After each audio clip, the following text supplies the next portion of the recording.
Hello and welcome. You're watching Budget Expert Talk with me, Akshita Nandagopal. And over the next half hour, we get you a sense of what really you can expect from the budget of the Modi government.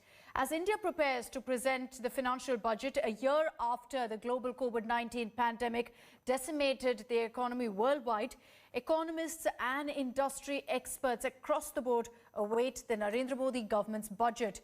So will this budget provide big bang reforms for the Indian buck?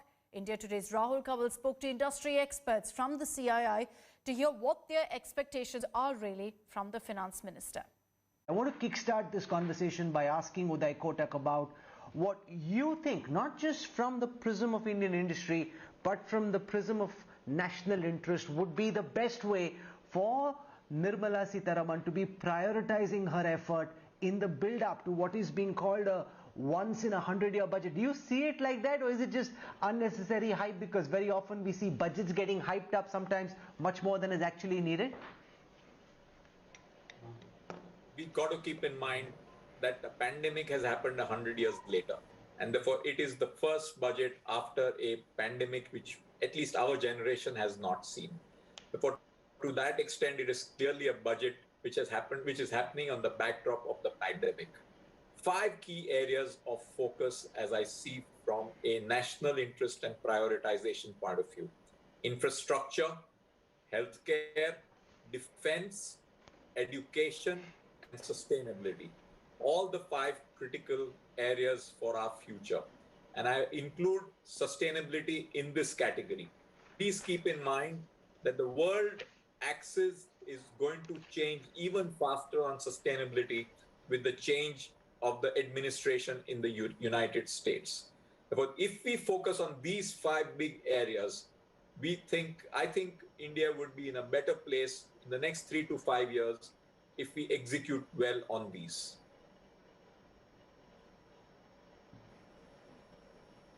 Chandrajit Banerjee, one of the points that CII and other industry bodies have made again and again is that there hasn't been enough focus on government expenditure. So far, the government said, let's try and get out of this pandemic cycle, and that's when we'll open our purse strings. We want to keep our powder dry.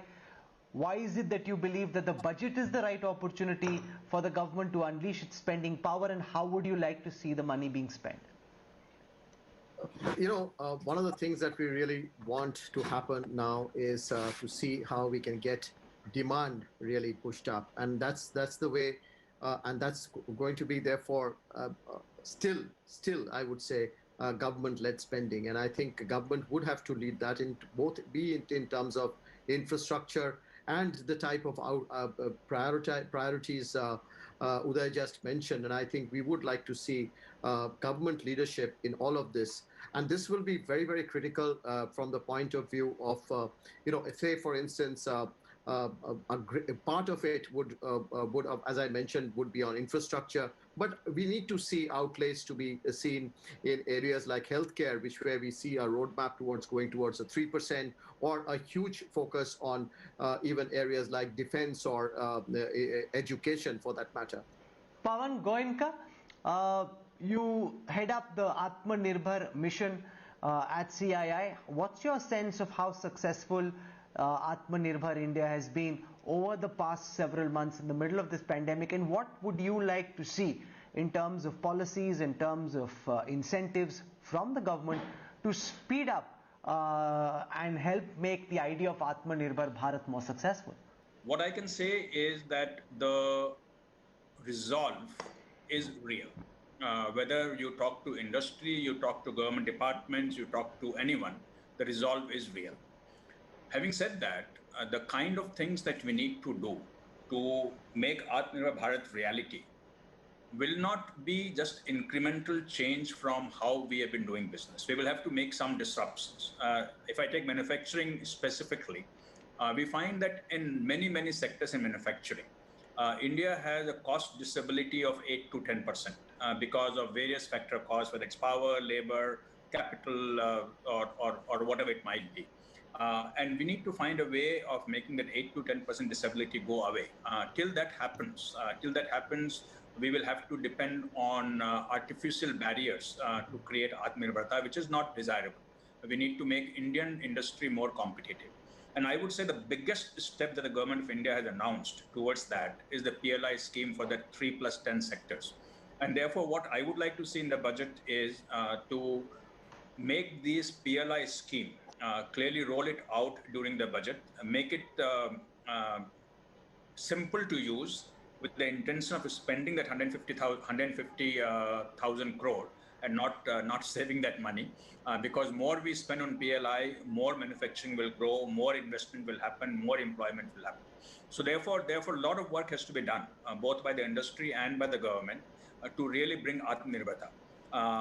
It can happen, but it will not happen easily. It will not happen by incremental changes. We will have to make some disruptive changes in the way we work, the way we govern, control, the ease of doing business, cost of doing business. All of these things have to be looked at threadbare, and not at the helicopter level, but at the ground level on how do we make each one of these things happen. Puneet Chatwal, the hospitality sector has been amongst the worst hit through this pandemic-stricken year. To what extent do you believe, as a sector, hospitality has already been able to recover? And to speed up the process of recovery, what would you like to hear and see from the Finance Minister? Thank you, Rahul. I think what you said, it would be fair to say it's not amongst the most. I think tourism and hospitality is the worst hit sector across the globe. Having said that, I think it's also not any secret that this sector provides the maximum employment. So what Dr. Goenka and Mr. Banerjee said, that if employment has to be one of the key pillars and to stimulate demand, there is a huge opportunity to create employment for the young population in India, because a lot of people have not only lost jobs, but the opportunity provided will be the single biggest multiplicator of jobs, creating demand in all other sectors. So you heard the wish list there from the CII industry leaders from Budget 21. Next, we speak to Nobel laureate and economist Professor Abhijit Banerjee on how Budget 2021 can actually help us boost India's economy. Dr. Abhijit, thank you for joining us here on India Today. So, you know, the Union Budget of 2021 is coming under the shadow of the COVID-19 pandemic. A lot of talk also about the declining economic growth and the widening inequalities. The latest Oxfam report, for example, suggests that India's billionaires' wealth actually grew by 35% during the lockdown, even as every hour, and this is for data in the month of April 2020, about 170,000 Indians were losing their jobs. Do you think that really puts a show over the budget of rising inequalities and also falling growth? Well, at one level, I think there is an obvious implication of this, which is that we should try to avoid doing what we usually do, which is in every budget and every government, what it does is it finds a way to cut some taxes or the other. And we're sort of, you know, taxes on financial transactions, taxes on income, taxes on wealth. We're really sort of a budget is seen as an occasion for a tax cut. And I think if we want to take this implication of this seriously, we see that there should be higher taxes on the rich coming out of it. We're really in a budgetary crunch, and we'll discuss maybe later what we need the money for. And especially if we want to boost redistribution and boost demand, the government is saying that it's fiscally constrained in boosting demand. We really need the money. So I would say that probably the one thing it says is that at least fairly substantial increase in the taxes on the rich and the consumption of the rich might be warranted. Okay. Professor, where would you put the money at the moment? What would you prioritize when it really comes to putting the money in this economy? Well, I think that we've had a very long list of public infrastructure investments that we have postponed forever. That's one place where we need to put it. But let me say one important thing that is looming, and that's going to be the constraint on all of this, which is that I think the Reserve Bank has now been estimating that the NPAs of the banks will, on average, rise to over 14%, and that of the public sector banks to over 16%. So that's going to be the government has been very mindful of that. That was why I think a lot of the initial whatever fiscal effort that it put in was basically monetary effort to which were letting your debtors not repay their debts, but then basically that means you need to compensate the banks. So I do think that the banks are very, very fragile, and if the banks are fragile, they won't lend to the people who need lending, which are the people who need a restart. So I think we are really in a bind in terms of the banking sector, and so I don't know how to quite parse this problem, because it's a huge problem. It's with that much NPA, the banks are going to be paralyzed in lending, and I think that if we don't do something about that, then we're going to be sitting, everybody's going to be sitting on their hands. And so I think there is a question. My heart's desire is more social transfers, to be honest, even before infrastructure. I think just a lot of people are still hurting a lot from the pandemic, and I think that especially the people who relied more on informal sector employment, they're hurting. So I would like more social transfers, but I think that I also see that the priorities of the government might be to do something with the banking sector, and there there's just the volume of money needed is enormous. So I feel that that's going to also be on the minds of the finance minister. You made some very important points there, Professor, but the central government keeps on talking about a V-shaped recovery. The Reserve Bank of India is also talking about the fact that, the worst is over. There are signs of green shoots of the economy. Do you believe that? Do you go along with this, that they will, or do you think that, there'll be a more difficult period in 2021, 2022?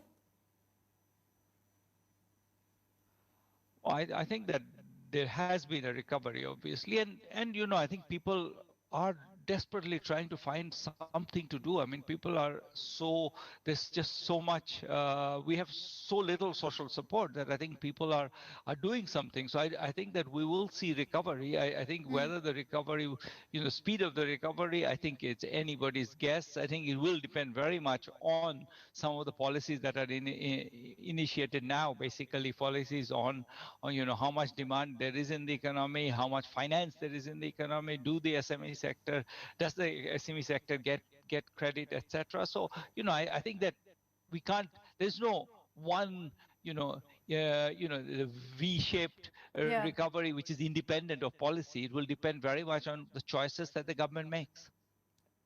And we'll know in some time, I guess, what choices the government really has made. Professor Abhijit Banerjee, thank you very much for joining us here on India Today.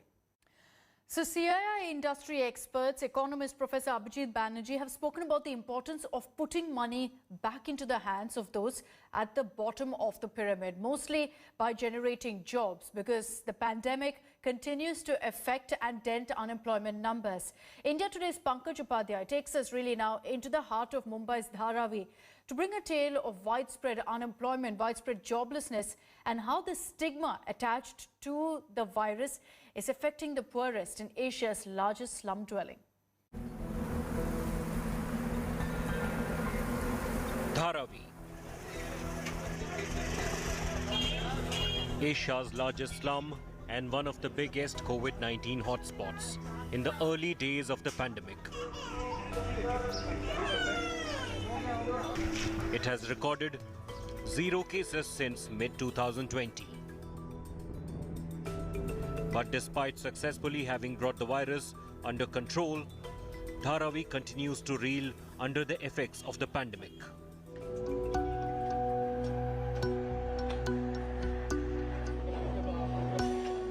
Balakrishna worked as a personal chauffeur in South Bombay till the virus threw him out of his job. Balakrishna claims he lost his job because the family he worked with was wary of employing someone from Dharavi. मैं 7-8 जगह में गया हूँ interview देने के लिए, trial वगैरह सब ले लेते हैं, सब कुछ हो जाता है मेरा काम, लेकिन एंड में क्या होता है जब वो मैं आधार कार्ड दिखाता हूँ या ड्राइविंग लाइसेंस दिखाता हूँ, धारावी करके नाम जैसे पढ़ते वो लोग, तो ठीक है हम आपको कॉल करके बताते बोल देते। घर चलाना मुश्किल हो गया, ना मेरे पास ना नौकरी है ना कुछ है। स्कूल वाले भी फीस मांग रहे हैं, अभी वो भरने भी नहीं है। In the slum pocket of Dharavi, there are hundreds like Balakrishna who lost their jobs during the pandemic and today are finding it hard to get one. In fact, in every lane of Dharavi, there are such stories. And these people say, even though they are willing to work hard, such is the stigma that is associated with this area and with the word Dharavi, that not many people are willing to give those people residing in this area a new opportunity.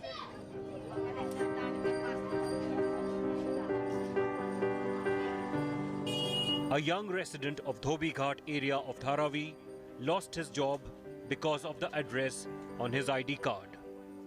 Sheikh worked as a delivery boy for online retail giant Amazon and earned 18,000 a month, but today he's jobless.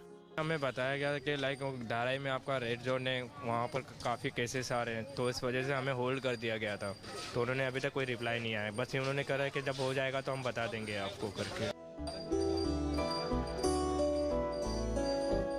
Dharavi, despite having low infection rate, continues to carry the stigma of the early days, and people like Qasim faced the brunt of it, till he decided to take matters into his own hands.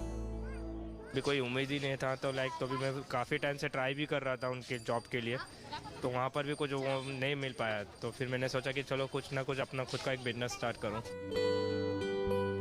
The likes of Qasim and Bala continue to fight the virus the only way they know, by trying to keep their heads above water till the economy revives. Welcome back. You're watching India Today's Budget 2021 Expert Talk, and joining us now is former Chief Economic Advisor, Mr. Arvind Veermani. Mr. Veermani, thank you for joining us here on India Today.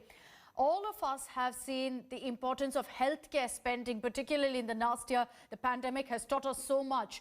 Currently, India spends only 1.23% of the GDP on healthcare. Do you see that going up in this budget? And in your opinion, how much should the government increase it by? How would it translate really into some benefits for the common man? So, since I did a review of the Indian health system in the Planning Commission more than a decade ago, I have always held the position that what we need to do is improve the weaknesses which are found in the system. And unless we do that, there is no point just talking about doubling or tripling of expenditures just because some other country does this or the average is this and that. So what is the bottom-up approach? The bottom-up approach is that the pandemic has shown us that the public health system is not up to the mark. So what we really need to focus is on public health, which is a technical economic term which relates to communicable diseases, vaccines, sanitation, sewage, public health education, etc. So that is what we need to do. We need to improve the public health system. And then one has to have a plan that these are the things which need to be done, whether it's vaccines, whether it's R&D, whether it's the monitoring system like the US has the CDC. If there is a plan, it doesn't matter how much money is needed. If there is a clear plan of ways to improve it, I will spend whatever money is needed to do that. That will improve the public health, improve the health of everybody, including the common man. Because generally public health, the people who benefit the most are the common people. Absolutely. Because richer people can always substitute. They can go inside their homes and have all the cleanliness. They can put air purifiers. So public health is something which benefits the common people. And that's what we should focus on, not in the number, not that X countries have spent 8% of their GDP or 20% of the GDP. I think that's irrelevant. Let's hope the government is listening, Mr. Veermani. But most economists that we've spoken to are expecting and advising really that the government should emphasize on infrastructure in this budget. So do you see the government increasing its spending this time on that front? What do you have to say about this opinion that most experts are really talking about focus on infrastructure?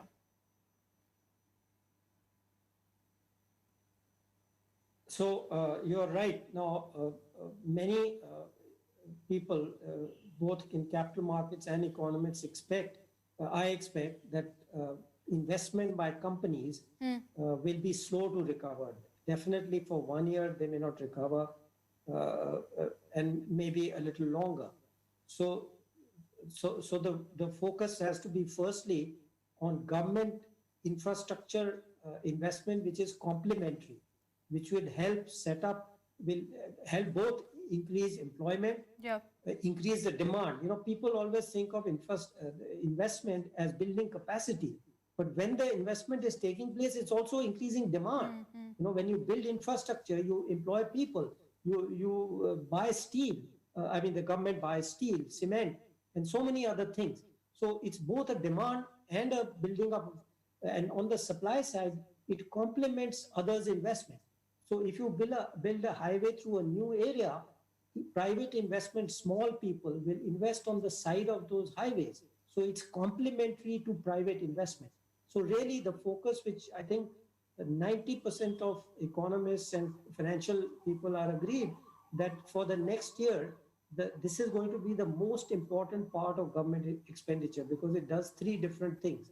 Increases employment, increases demand, and also complements private investment. Absolutely. Besides that, of course, there will be, as we have discussed earlier, there will be some increases in health expenditures and so on. And especially, so you say, what are the sectors?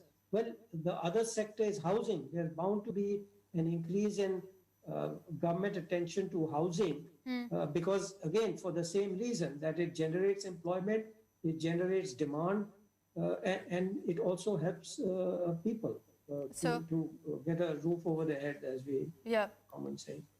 Yeah, Mr. Veermani, as per you, there should be focus on infrastructure. You're also telling us that public health is something the government should focus on in the budget. Thank you so much for joining us. As always, a very, very interesting conversation with you. The pandemic surely had its impact on all sectors of the economy. Tourism and hospitality, however, were among the worst hit. Signs of recovery have been emerging from various parts of the country as travel is also very, very slowly resuming. There are still some areas that are reeling under stress and duress, and for them, business is far from getting back to normal. We get you a ground report from Kerala by our correspondent Gopi Krishnan. For many years, Kerala's economy has been largely dependent on tourism and its allied sectors. Every year, millions of tourists, both domestic and international, would flock to God's own country. But when the pandemic struck, visitors dried up, causing a direct blow to the state's economy. Then as lockdowns eased across the country, Kerala too opened up. But the houseboats on the backwaters had to wait for longer. In Arapura, in the heart of the backwaters, 47-year-old Swetin George had been running a houseboat for over 20 years. But his houseboat hasn't seen a patron since March 2020. So, he now runs a small restaurant to make his ends meet.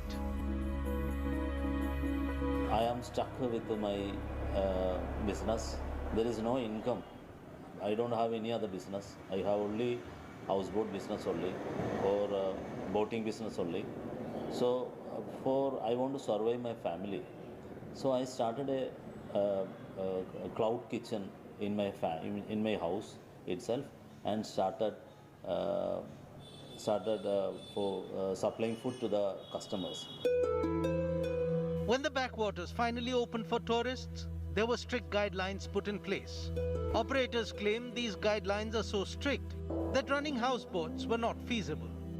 As per these guidelines, a houseboat could only operate on alternate days, an option that wasn't viable for boat owners. And owners like Swetin pulled out of the business.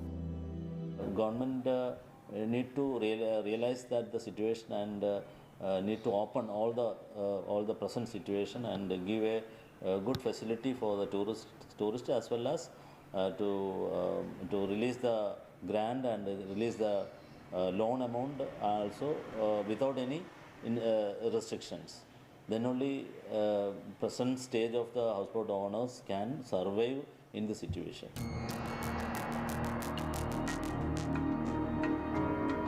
Tourism directly contributes 10% to Kerala's GDP and over 20% to the total employment statistics of the state. In Alappuzha district alone, there are over 1,500 houseboats, providing direct employment to at least 4,500 people.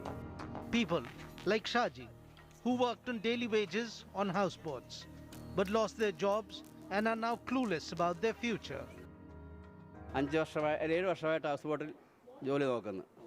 Covid കാലത്ത് ദുരിതങ്ങൾ ഒത്തിരി ഉണ്ടായിരുന്നു. ഓരോ തൊഴിലാളികളും പല മേഖലയിൽ പല രീതിയിലായിട്ട് ഓരോരോ പണികളായിട്ട് മീൻ കച്ചവടം, കൽക്കട്ടുകാരുടെ പോയി മയക്കാട് പണിക്ക് പോയി, അങ്ങനെ കക്ക വാരാൻ പോയവരുണ്ട്, അങ്ങനെ ഒത്തിരി മീൻപിടുത്തക്കാർ, അങ്ങനെയൊക്കെ മേഖലകൾ തിരിഞ്ഞു മാറിയായിരുന്നു. ഇപ്പോൾ ഞങ്ങൾക്ക് ഈ 8.5 മാസത്തിന് കൊണ്ട് തുറക്കുമെന്നുള്ള പ്രതീക്ഷ ഞങ്ങൾക്ക് ഇല്ലായിരുന്നു. പക്ഷേ ഇത്ര നേരത്തെ തുറന്നു തന്നതിന് സർക്കാരിനോട് ഒരു നന്ദി. Industries and businesses related to backwater tourism, including fish, meat, vegetable and grocery merchants, also had to suffer. And as the economy limps back from the hit it took during the pandemic, it certainly seems that these industries will take more time to get back to normalcy. And that's all we have time for in this special broadcast on what to expect from the budget. Stay tuned to India Today. We'll continue getting you all the latest news and updates. For the moment, thank you very much for watching.